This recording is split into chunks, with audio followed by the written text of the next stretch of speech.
Hello, Radhe Radhe. आप सभी का बहुत बहुत स्वागत है। सबसे पहले सावन की आप सभी को हार्दिक शुभकामनाएं मेरे परिवार की ओर से। सावन के महीने में रोज पार्थिव शिवलिंग यानी मिट्टी के शिवलिंग बनाकर पूजा किस प्रकार की जाती है, आप सबके साथ बहुत सरल तरीका जो है ना मैं शेयर करने वाली हूँ। अगर वीडियो अच्छा लगता है तो प्लीज़ एक लाइक ज़रूर कीजिएगा। तो देखिए, मैंने सारा सामान जो है ना मैं तैयार करके लाई हूँ। एक इस तरह की मैंने प्लेट ले ली है। प्लेट क्यों ली है, वो इसीलिए ली है क्योंकि इसी में जो है ना मैं पार्थिव शिवलिंग बनाऊंगी। एक मैंने बेलपत्र ले लिया है क्योंकि भगवान पार्थिव शिवलिंग आप जब बनाते हो तो उन्हें जो है ना इसी बेलपत्र के ऊपर विराजमान किया जाता है।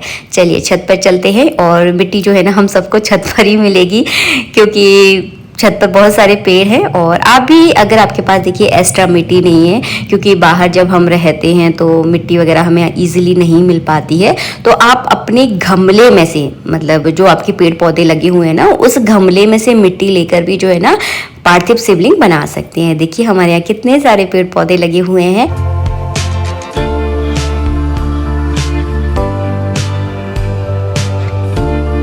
इन्हीं गमलों की मिट्टी से जो है ना मैं शिवलिंग बनाऊंगी। याद रखिएगा, तुलसी के गमले में से आपको मिट्टी नहीं लेनी है, बाकी किसी भी गमले से आप मिट्टी ले सकते हैं।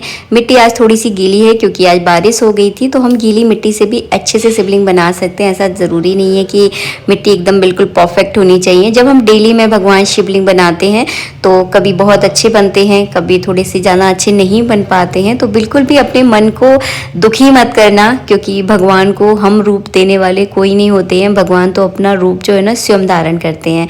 नीचे मैंने बेलपत्र का आसन दिया है, उसी पर जो है ना मैं रखकर यहाँ पर बना रही हूँ शिवलिंग। आज की वीडियो में पूरा आपको दिखाऊंगी कि किस तरह से शिवलिंग बनते हैं, किस तरह से उनकी पूजा होती है और मैं कैसे विसर्जन जो है ना इनको करती हूँ। सब कुछ आपको एक ही वीडियो में देखने के लिए मिल जाएगा।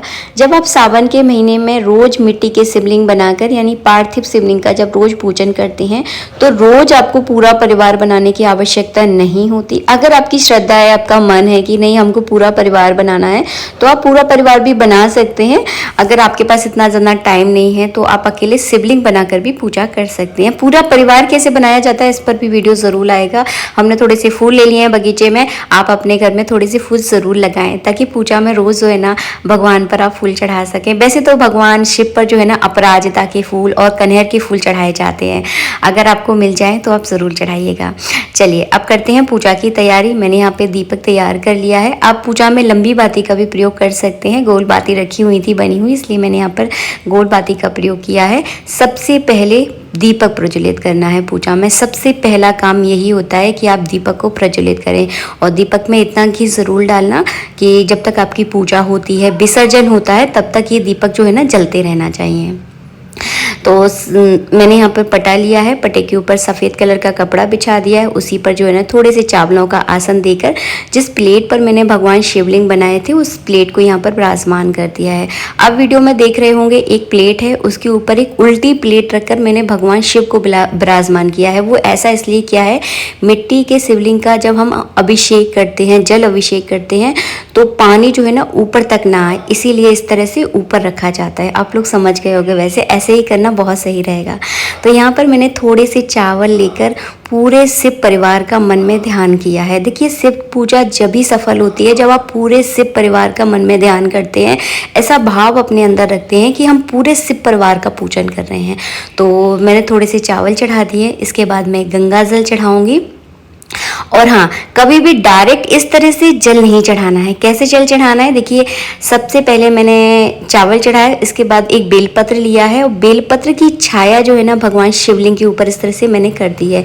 अब आपको जल चढ़ाना है। अगर आप ऐसे जल चढ़ाते हैं ना तो शिवलिंग इससे जो है ना खंडित नहीं होंगे। अगर गीली मिट्टी के भी अगर आपने शिवलिंग बनाए हैं तो पूजा आसानी से हो जाएगी, आपको कोई दिक्कत नहीं होगी।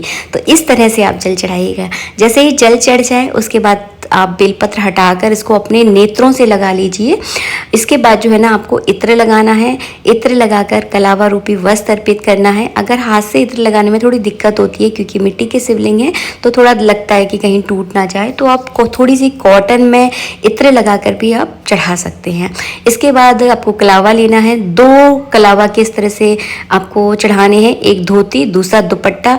और जब हम सावन के महीने में रोज़ शिवलिंग की पूजा करते हैं तो डेली जनेऊ चढ़ाने की आपको आवश्यकता बिल्कुल भी नहीं है। अगर आपकी इच्छा है तो आप चढ़ा सकते हैं, वैसे चढ़ाने की कोई आवश्यकता नहीं होती है क्योंकि हम डेली जनेऊ थोड़ी ना बदलते हैं। तो बस वही भाव आपको रखना है। इसके बाद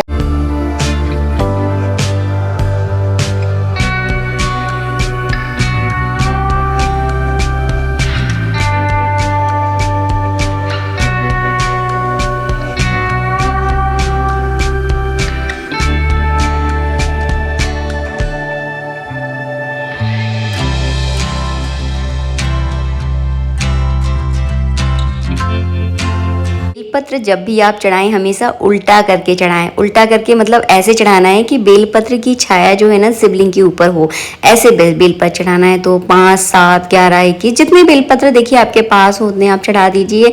समी पत्री है तो समी पत्री चढ़ा दीजिए। है तो मेरे घर पर भी नीचे थी तो फिर बस वही है कि मेरे पैर दुख रहे थे तो मैं नहीं गई नीचे।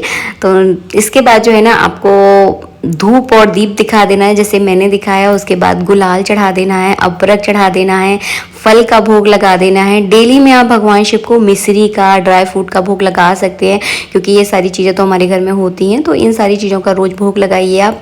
इसके बाद जो है ना आपको आरती करनी है।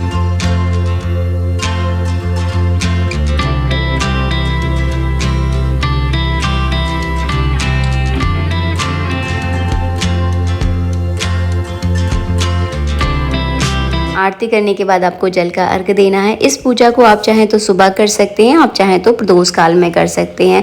तो जिस हिसाब से आपके पास समय हो उस हिसाब से आप पूजा कर सकते हैं। एक बात और बताना चाहूँगी, जो टाइम का जो मैनेजमेंट है उसको आपको थोड़ा सा फिक्स रखना होगा। मतलब मेरे कहने का मतलब ये है, अगर आप सावन के पूरे महीने अगर सुबह करते हैं पूजा तो आप सुबह ही पूजा करें, अगर शाम को करते हैं तो आप शाम को ही करें। इस चीज़ का थोड़ा सा ध्यान रखें क्योंकि पूजा में अगर आप टाइम का थोड़ा सा ध्यान रखते हैं तो पूजा बहुत जल्दी फल जो है ना उसका मिलता है। इसके बाद आती है विसर्जन की बारी। थोड़े से हाथ में मैंने चावल लिए हैं और फिर गाया है गाना, जाओ जाओ भोलेनाथ विसर्जन है, कल फिर आना निमंत्रण है, जाओ जाओ भोलेनाथ विसर्जन है। ऐसे गाते हुए आपको चावल चढ़ा देना है और जो भगवान की जो प्लेट है ना उसको थोड़ा सा आप हिला लीजिएगा। और मैंने एक छोटा सा कटोरा लिया है, इसी कटोरे में मैं भगवान को यानी ठाकुर जी को भी स्नान कराती हूँ। तो इस कटोरे में मैंने थोड़ा सा जल डाला है। प्रसाद जो आपने चढ़ाया है इसको आप अपने घर वालों में बांट लीजिए। आप भी खा सकते हैं लेकिन अकेले मत खाना, पूरे घर वालों को बांटना। इसके बाद जो है ना जो भी हमने फूल और बेलपत्र चढ़ाए हैं सब कुछ इसी बर्तन में आपको इस तरह से डाल देना है। सारी चीज़ों का हम प्रयोग करेंगे और बहुत अच्छे से प्रयोग करेंगे कि कैसे, मतलब नदी में तो आपको बिल्कुल भी विसर्जित नहीं करना है। जो चीज़ नदी में विसर्जन करने वाली है वो मैं आपको बता दूंगी, बट रोज़ रोज़ तो देखिए कोई नदी में नहीं जा सकता है। तो ये सारी चीज़ें आप घर में अच्छे से प्रयोग कर सकती हैं। कलावा निकाल लेना है, कलावा को आप अच्छे से सुखा लीजिएगा और महीने में जितने भी कलावा आप भगवान पर आप चढ़ा रहे हैं सबको अच्छे संभाल के रखिएगा। मैं लास्ट में इसका एक बढ़िया सा प्रयोग आपको बताऊंगी। तो इस तरह से शिवलिंग को आप उठाइए और इनको जो है ना इसी बर्तन में जो है ना इस तरह से विसर्जित कर दीजिए। देखिए इस तरह से आपको विसर्जित करना है ताकि पूरे जो है ना शिवलिंग अच्छे से इसमें डूब जाए। जो अभिषेक का जल है वो उस जल को भी जो है ना इसी कटोरे में आप डाल दीजिए। अगर देखिए अगर आपके आसपास पीपल का वृक्ष है आसपास लगा हुआ है तो बहुत अच्छी जगह है। इस जल को जो है ना आप पीपल के वृक्ष में डालिए, बहुत ज़्यादा लाभ मिलेगा आपको। घर में अगर पितृदोष है, अगर आपने ये उपाय कर लिया ना तो खत्म तो खैर नहीं होता है, जो तो झूठ बोलना है कि खत्म हो जाएगा, लेकिन हाँ उसका प्रभाव बहुत कम हो जाएगा। आप जो उससे ग्रसित है ना, बहुत ज़्यादा परेशान है, बहुत धक्के जीवन में खा रहे हैं, तो ये उपाय आपके लिए बहुत लाभकारी है। भगवान शिव की पूजा और पीपल पे चढ़ाया हुआ जल पितृदोष को काफ़ी हद तक शांत जो है ना करता है, समाप्त तो खैर नहीं होता है। तो इस तरह से विसर्जन कर देना। और विसर्जन करने के बाद इस 2 घंटे के बाद 3 घंटे के बाद हर मौसम के हिसाब से जो है ना थोड़ा मिट्टी जल में घुलती है, तो उस हिसाब से जैसे ही घुल जाए ना, इसे किसी भी पेड़ के अंदर इसको डाल दीजिएगा, तुलसी को छोड़कर। तुलसी में नहीं डालना है, बाकी किसी भी पेड़ में आप डाल दीजिए। जो पत्ते और फूल हमने चढ़ाए हैं ये सब खाद का काम करेंगे और आपके पेड़ों के लिए भी बहुत हेल्दी होंगे। और हाँ, लास्ट में एक बात बताना चाहूँगी, अगर आप सावन के महीने में शिव रुद्र अभिषेक कराना चाहते हैं तो ऑनलाइन हमसे मैसेज कर सकते हैं। हम कॉन्टैक्ट नंबर जो है ना अपने डिस्क्रिप्शन में दे दूंगी। पंडित जी ऑनलाइन अभिषेक कराते हैं। अब अगर आप इच्छुक हैं, मैं किसी को फोर्स नहीं कर रही हूँ, स्पष्ट बोल रही हूँ, अगर आपके मन में इच्छुकता है तो आप ऑनलाइन अभिषेक कराने के लिए हमसे संपर्क करें।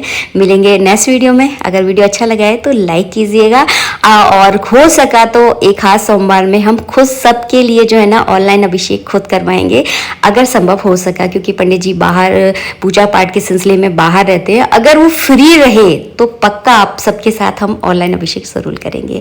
आज के लिए इतना ही, मिलेंगे नेक्स्ट वीडियो में। वीडियो पसंद आया है तो प्लीज़ वीडियो को लाइक कीजिएगा। बहुत मन से मैंने आप लोगों के लिए वीडियो बनाया है। और सावन के पूरे महीने में शिवलिंग पर अगर हो सके तो अपराजिता का फूल ज़रूर चढ़ाना, बहुत फ़ायदेमंद होता है, बहुत ज़्यादा। ये बताऊंगी मैं आपको अगले किसी वीडियो में, क्योंकि अब तो सावन का महीना शुरू हो गया है, तो खूब सारे वीडियो जो है ना आप लोगों के लिए आने वाले हैं। और भगवान शिव की पूजा तो हमारे घर में बहुत होती है। ये तो अगर आप हमें बहुत टाइम से अगर देख रहे होंगे तो आपको पता होगा कि कितने अभिषेक जो है ना हम लोग करते हैं। वो बहुत फ़ायदेमंद पूजा है। सबसे बड़ा फ़ायदा ये होता है भगवान शिव की पूजा से आपको मन को बहुत शांति मिलती है। आज के लिए इतना ही, नेक्स्ट वीडियो मिलेंगे। राधे राधे।